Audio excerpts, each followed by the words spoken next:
বন্যার পানিতে, বৃষ্টির পানিতে এই প্রজেক্টগুলি, দানি প্রজেক্টগুলি সব আশপাশের বাড়িঘর সহ প্রায় 10 থেকে 15 দিন ধরে ডুবো আছে।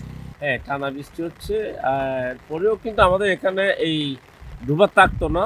শুধু আমাদের এখানে একটা কারণ হচ্ছে আমাদের দক্ষিণ সাইডে ওখানে এক্সক্লুসিভ জোন এরিয়া আছে।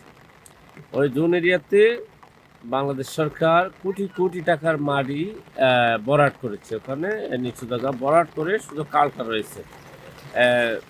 ওই খালের দুই পাশে কি আছে, সরকারি এক্সক্লুসিভ জোন এরিয়ার ওই জমিটা পড়েছে। মাঝখানে যে খালটা আছে, খালের মধ্যে যদি গাইডওয়াল দিত তাহলে পদ্মা সেতু, মেট্রো রেল এবং এলিভেটেড এক্সপ্রেসওয়ে নির্মাণের গর্বিত অংশীদার বসুন্ধরা সিমেন্ট। ওই মাটিগুলি বৃষ্টির পানিতে যদি মানে গড়াই যদি খালে না পড়তো, আমাদের এখানে এই পানি এভাবে ডুবা হিসেবে থাকতো না। শুধুমাত্র ওইখান থেকে মাটি নামার কারণে সরকার ওখানে পর্যাপ্ত একটা সংস্কারের কোনো উদ্যোগ নেয় নাই। বরঞ্চ সরকার যেখানে শত শত কোটি টাকার মাটি ওখানে বরাট করেছে, কিন্তু শুধুমাত্র যদি 50 লক্ষ টাকার একটা গাইডওয়াল দিলে আজকে আমাদের এখানেও প্লাবিত হইতো না, এবং সরকারেরও ওই মাটিগুলি সরকারি সম্পদ নষ্ট হতো না।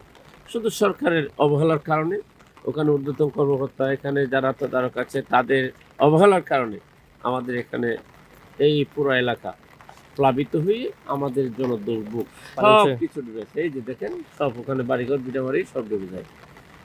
এখন আজকে বৃষ্টি একটু কম হওয়ার কারণে একটু নিচু হলে এই পরিমাণ পানি থেকে যায়। কারণ এগুলি সব দানি জায়গা, এখানে ধান চাষ হয়, আবার এখানে প্রজেক্ট হয়, এদিকে সব প্রজেক্ট, সবগুলি বর্তমানে এখন পানির নিচে চলে আসে।